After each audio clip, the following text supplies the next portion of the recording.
Back with another Savage stream. Thanks everybody for tuning in and liking, sharing, and commenting on my videos and subscribing to my channel. You guys are freaking awesome around here. True rock stars in my opinion. Tonight we are going to be going over, well, basically every Monday we go over the previous month's mining, RAVENCOIN mining, previous week's RAVENCOIN mining profits for the previous week, and that's what we'll be doing tonight. I'm just going to jump right into it.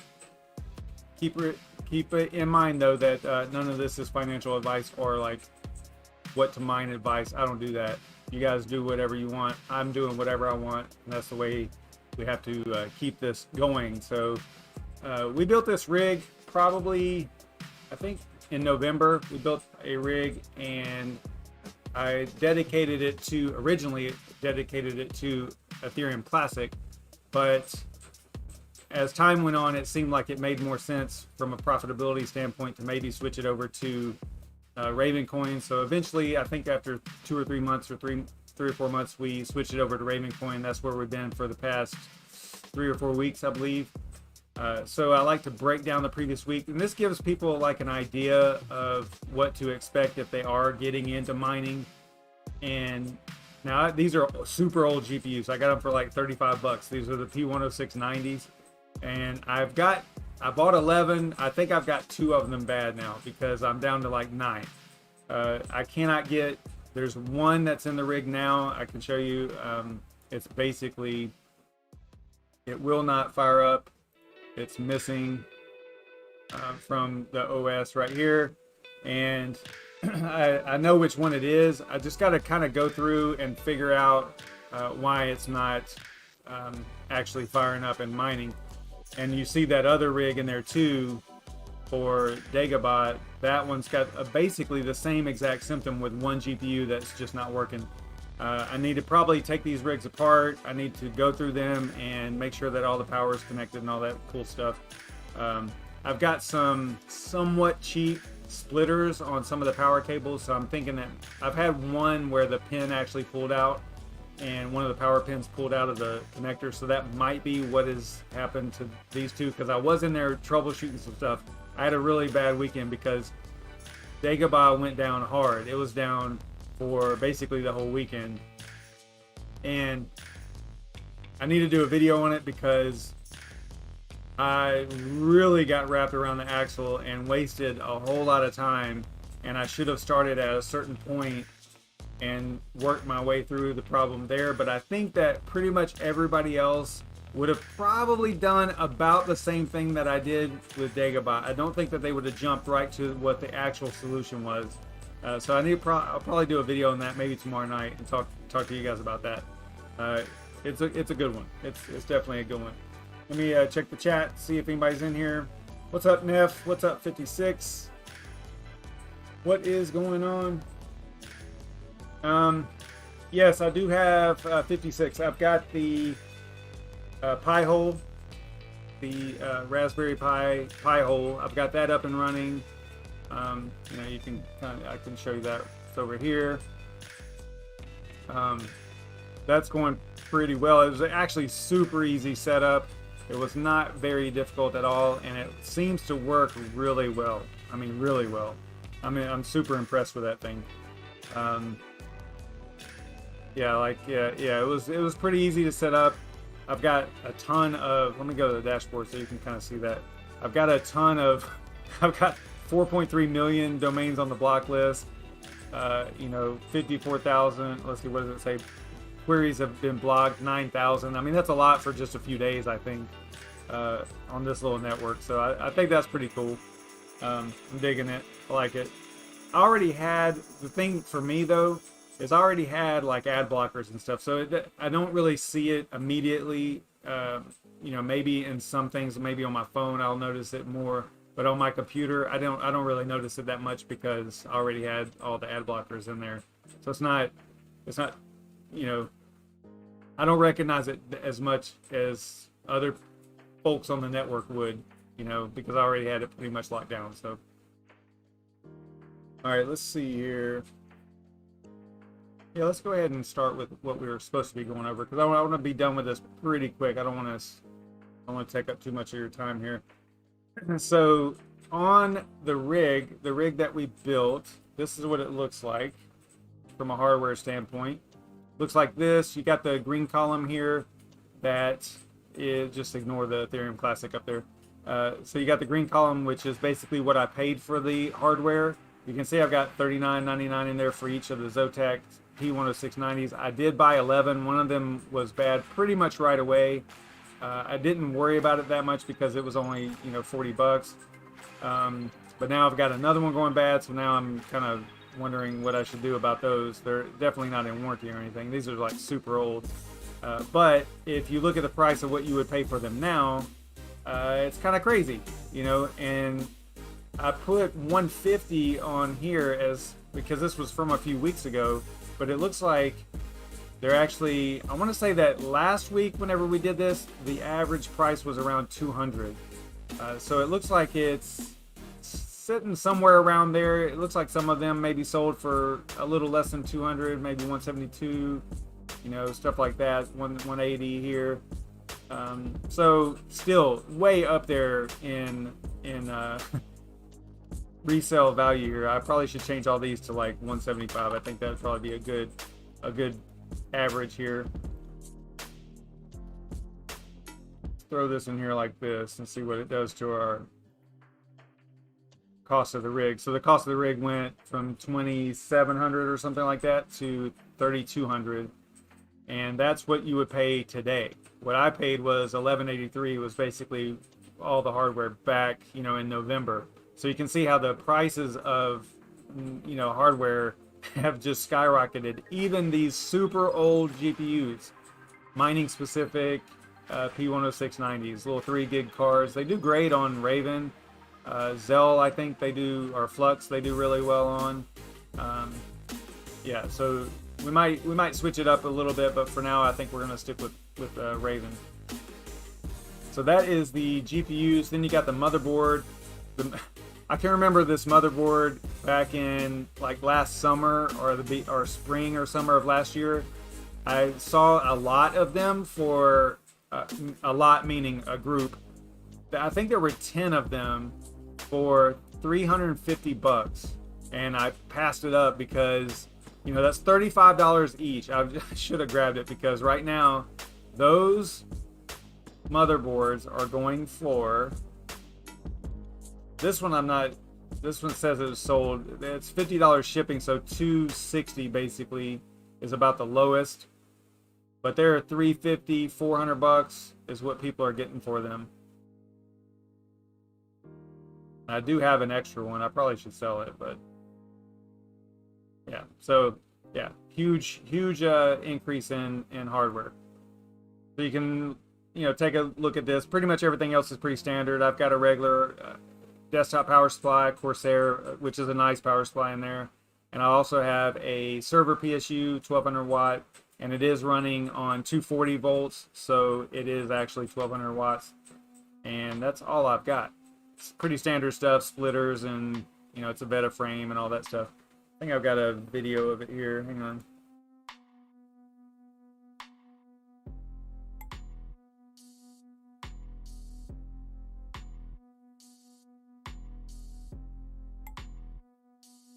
So it looks like that. I modified the 6 GPU Veta frame. That is a 6 GPU Veta frame with 11 GPU spots on it. Basically just drilled my own holes into the crossbar, the IO mount crossbar, and made it to where I could fit all of them in there. It's super compact. It runs a little hot because the GPUs are really close to each other, but I do have pretty good cooling in the room as far as fans go, so it stays, it's okay in there. It's not great, but it's okay. Probably need to add like some AC or something, but we'll see what happens in the summer here. And then the video for the build, I actually did a video on the build. I'll drop that into the chat over there.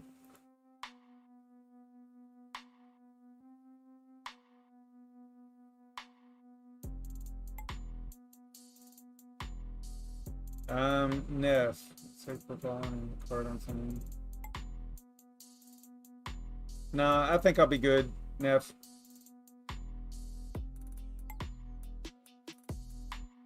All right, so that's the video, and then we've got the worker. Let me show you the worker in Hive. I'm running HiveOS on it. Ooh, what's going on there? Couldn't load data. Come on, Hive.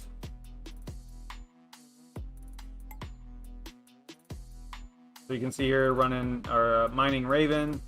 I did restart it recently, so the stats are going to be kind of new, I guess you could say. Here's the overclock settings. I have messed with them, but honestly, this is like right from Overcooked Panda's database, I believe. And even just tweaking them a little bit, I start getting less hash rate. I think that this is like maxed out right here. I do need to update, but I'm not going to do that right now. But yeah, you can see there's only 9. There's 10 in there running, you know, with power and everything, but one of them is just not showing up. Maybe a bad riser. Everybody points to that right away, but I don't know. I don't know for sure. I haven't had a chance to troubleshoot this one too much. Once I got it back up and running, because I actually swapped out this part of my troubleshooting that other rig, which is hilarious. I was posting some pictures on Twitter about it, but essentially I was thinking at one point that it was the motherboard. I got to go through. I got to do a video on the actual symptom because it does kind of throw you for a loop, because the symptom actually changes a little bit, or it would change a little bit each time. Like the boot up process of the rig would get a little bit further sometimes. Sometimes it would boot all the way up, no problem.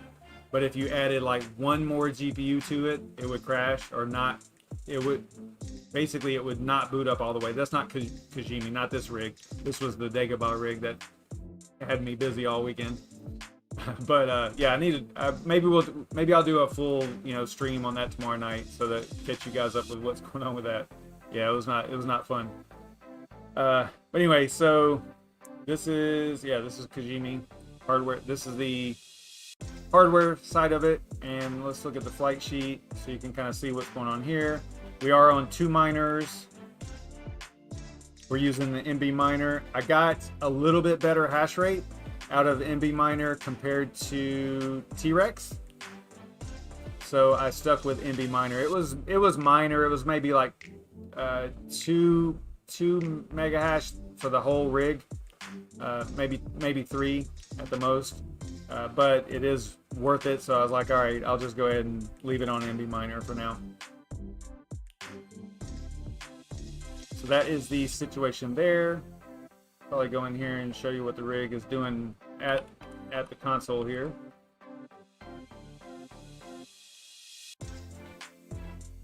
That's what it looks like. Everything should match up pretty well.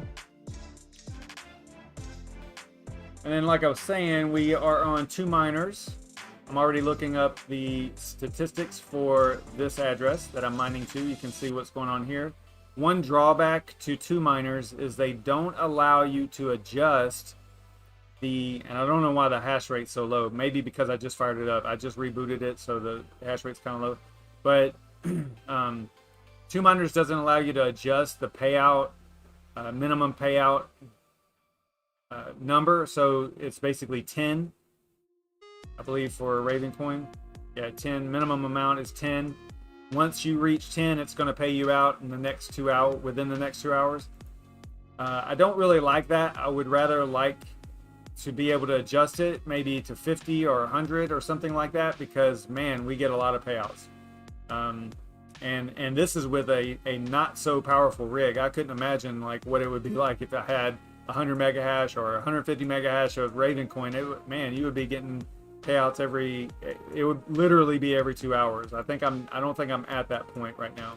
But anyway, I wish that they would let you change it and set the minimum, but they don't. So because of that, we get all these crazy payouts. So I've already plugged them in here, and I got this information off of 2 miners. So if I go over here to payouts, I just copied and pasted this and had to run some adjustments on it, to make it look right on the spreadsheet here. But you can see the previous week right here. is from 316 to 322. We were at 225 for that week. And then this past week at 323 to 329, we were at 233. I feel like I'm missing some payments in here. And maybe that's why I have a little bit of disparity between this number, the total earned, and what's actually in the wallet.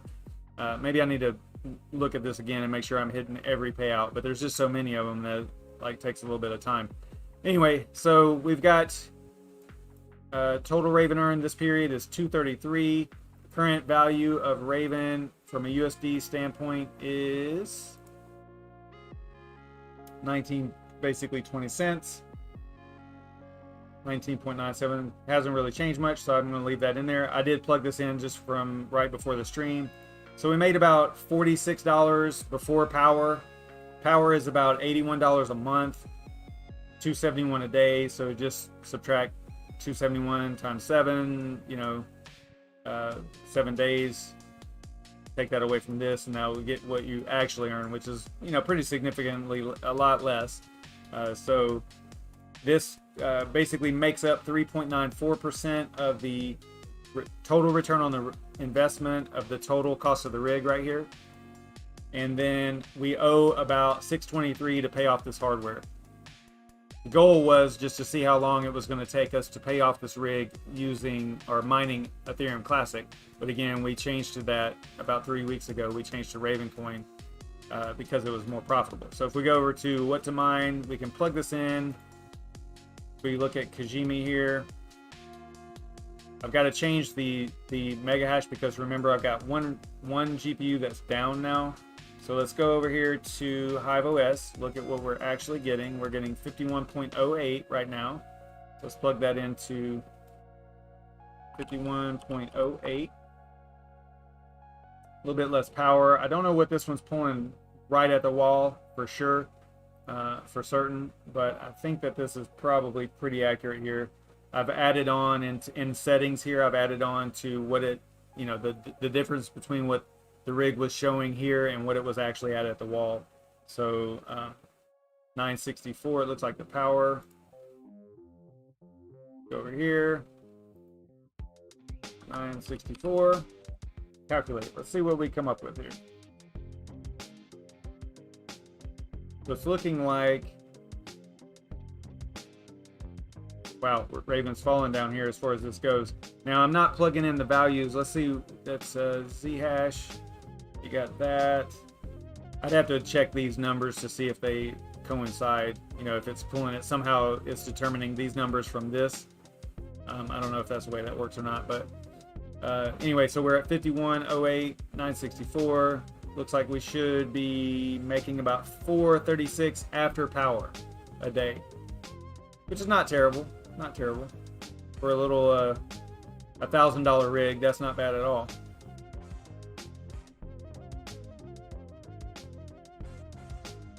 All right, and then if we slide over here, we look at the wallet. So we've got, this is the wallet that I'm mining to. That's the Zelcore wallet. You can see that I've got 750 Raven in here, and this is only mine.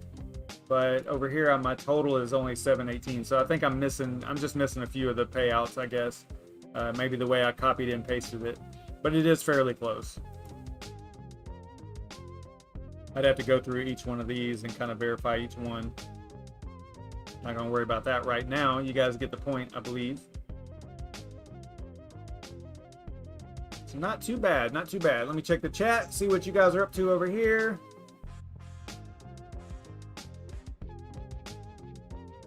Yeah, that's what I did, Olan. I went to settings and added in, because I put it on a smart energy monitoring outlet at one point, so I know what it was pulling from the wall. And then I just added that in, but that was before I switched to CawPow though. That was back whenever I was mining ETC, so I probably need to like re-baseline it again. But I don't think it's way far off. I don't think that this is way far off. I think it's pretty accurate. What's up, Teaspoon? Loading. No, the pie hole is a totally different thing. Not related to mining. I get off track. You guys sidetrack me sometimes. I start talking about other things. Yeah, not mining related. I try to stay on topic, but you know, you guys distract me sometimes. I do have the door closed, so that's why you're seeing these temperatures rise. Hey, thanks, Teaspoon. Yeah, smash the likes. All right, so before we get out of here, and I got to get this door open before my room explodes over here. We have something huge coming up, guys. This is huge. This is huge. The Aeon Poker Tournament, the Aeon Community Poker Tournament, sponsored by Aeon Pool, Yashnik, and those guys over there, Crypto Z, and those guys. This is their third one, guys, and this is insane. Okay, and I'll get to that in a minute, but it is going to be on April 10th at 3:10 is whenever it starts. I suggest you get in there, you know, right around 3 o'clock at the latest. Get, you know, into the tournament and ready to start. But it's going to start at 3:10. Registration is open, so you have to go in there, and I'm going to show you that in just a minute. But you do have to register for this tournament. And this is free, guys. This is a free tournament. It's not, I would not consider it gambling. It is just for fun. It's a community tournament with people in the Aeon community, but it's kind of bled over into YouTube, crypto tube, you know, community as well. It's fairly huge, and there are reasons for that. I will get to in a moment. But we are going to be playing No Limit Texas Hold'em. It is play money. You have to have 20,000 for the buy-in to register for the tournament, I believe, is the way that works. And I think you only get 3,000 to start. I could be totally wrong. I might be messing this up, but I believe it's 20,000 play chips to start to register for the tournament, and then I think you start with 3,000 in chips, which that's irrelevant. You know, it's based on the structure of the tournament. Structure of the tournament is regular. There's no add-ons and no rebuys. I believe that I think there are 15-minute levels, if I'm not mistaken. All the information is in here. Let me post this over here so you guys can see it. All the information is in there. Let me know if that doesn't open. I can shorten it or throw it into the description or anything. Yeah, here we go. So 3,000 play chips, regular speed. It's not a turbo tournament. And it looks like, I think he doesn't look like he has the how long the rounds are in here, but that's okay. So here's the significant part. This is what is absolutely crazy to me, and I know that Yashnik really hates whenever I start talking about the value and all that stuff, but this is important because this is significant, okay? This is really, really, really significant. Check this out. All right, so for first place in a free tournament is 20,000 Aeon. Okay. All right, let's go check this out real quick. So how much is that? If you don't follow Aeon anymore, or if you don't follow them at all,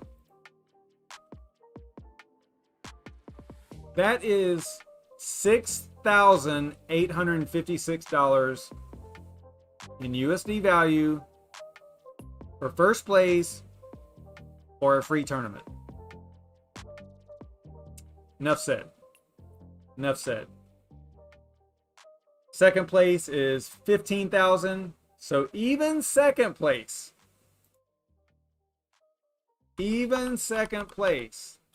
is 5,100 right now. Then, you know, you kind of go down the line. Look at this. This is even for, like, okay, 10th place. Let's go 10th place. Let's check that one out real quick.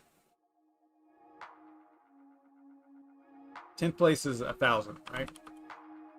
So even 10th place is $342. Now, on top of that, and they're paying all the way through 30th. All right? That's crazy. The top 30 get paid. Okay, now, on top of that, there's 14 bounties. And what that means is that the people that are listed here, if you knock that person out, then you get whatever their bounty is. So you have to contact Yashnik after the fact and all that. Like they'll take a screenshot of it. The person that gets knocked out is supposed to document who knocked them out and all that stuff, so that we get the payments right. But basically, yeah, Yashnik is $1,000 bounty. That's a $350 bounty, basically, right? And then you've got 13 other bounties: Doge Lord, Nemesis, Not Your Normal Miner, Red Panda Mining, Serpent X, Rabid Mining, a Toad, a Joe Joseph, Curse Mining, Crypto Mikkel, Eagle Putt. He's involved with Aeon, COO, OAN, COO, Crypto Nuffy, me, and then Dan the Dane. And Dan the Dane's on there obviously because he's a YouTuber and he's also like part of our little community now. So we're bringing him in. So Dan the Dane, yeah, all these guys. That's $500 Aeon bounty, which is 150, right? Am I doing my math right? Am I doing my live math right here? 171, essentially, right? Okay. So just for knocking somebody out, you could get $170 worth of Aeon. I mean, that's sick. That's sick. So it is on Pokerstars, and it is free, like I was saying. So if you get redirected, like if you go to pokerstars.net and you get redirected to pokerstars.bet, that means that you're in an area that's been, sectioned off and you're not allowed to play online poker for real money. Got it, totally. It's the same software, okay? So you would download the same software, install it, pokerstars.net. If you get redirected, it's fine.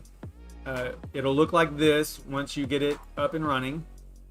And what you'll do, this is free money. Again, don't go to the real money version. So you go to, there'll be a button up here that'll say free chips also. You can reload 15,000 free chips every 4 hours. So if you do play and practice, for example, then I would encourage you to play in tournaments, not cash games to practice, but that's just me. Then, and you lose, like let's say you have less than 15,000, or you have less than 20,000. You need to have more than 20,000 to register for the tournament. Okay, so you got to have 20,000, and I think you start with 15 if I'm not mistaken. So you have to. I could be wrong there. You might actually start with 20, but I don't know for sure. Anyway, I don't know what the starting balance is. You can see here I've got 1.9 million. So if you need some, just let one of us know. Let somebody in the community know, like, hey, can you? We can't transfer it, unfortunately. We'd have to like fire up a heads up table and just keep losing pots to you to a bunch of all-ins in a row in order to get you up to 20,000 or whatever, depending on how much you start with. Anyway, there's some way that we would be able to get you enough to register for the tournament. So once you're in here and you are looking to register, you'll come over here to Home Games, and then you're going to look up club number 3664902. And again, not again, but all this is in this document down here. Okay, so the link that I posted has all this information. If you just kind of look through here, you will figure it out. It's got all the data. It's got every little thing, the number ID, what the community code is, or the invitation code and all that. So you have to come over here. You have to register for the actual club first. Okay, then once you're in the club 3664902, and you see there's 333 members in here. So once you're in the club, then you go into that club, you double click on it, and then you're going to see this Aeon tournament down here. April 10th, 1500, 3 o'clock, so on and so forth. 20K buy-in, registering. There's 65 registered so far. So think about this, guys. 65 registered so far. If no one else registers, then half the field is going to get paid something. Okay, so that's crazy. All right, and then you would click register, and it's going to say, okay, you got 20,000. All right, confirm. See, it's invitational number 3, and then that's it. So now I am registered. I'm number 66. So I'll be in there. And that's the way that works. we've done a couple of other tournaments. Like we did a tournament for just YouTubers, I think, is all this was up here. That's what started this off for Aeon, because Yashnik took it and ran with it and started doing additional tournaments, so it's really cool. Okay, cool. So Taines, thanks for that information. I can't remember how much you start with. It might be like 25,000 or something, maybe, and maybe that's why you were able to just go ahead and register. But that is smart. Like if you're doing this for the first time, if you're either firing it up with either a new account or you're doing this for the first time, Pokerstars and registering and all that, then the best thing to do would probably be to go ahead and just register for the tournament if you can. That way that part of it's out of the way, and then you can take the extra 5,000 or whatever it is, go and enter a free tournament or a cash game, or free chips play game, and have some fun that way. And then wait for the 4 hours, and then you can get another 15,000. But just leave yourself registered, for the tournament. That way you're squared away there. You don't have to worry about anything. All right, guys, that is going to do it for me. That is actually 31 minutes. I was trying to make it super short. We did cover a lot though, and I talked a lot about the tournament, so I think we're doing okay. All right, guys, I will see you tomorrow night. Tomorrow night I'm going to be covering most likely the troubleshooting that I did and how I got wrapped around the axle and all that stuff. Hopefully to prevent you guys from getting wrapped around the axle if you experience the same exact symptom. It seems like, now that I'm thinking about it, that I've experienced it before, and it just took me a little while to remember what to do. Anyway, I'll talk to you guys about that tomorrow night. Yeah, same time. Actually, I'll probably be 9:30 tomorrow, most likely. I was a little bit later today. I wanted to go from 9:45 to 10 and see how that works out. All right, guys, stay savage.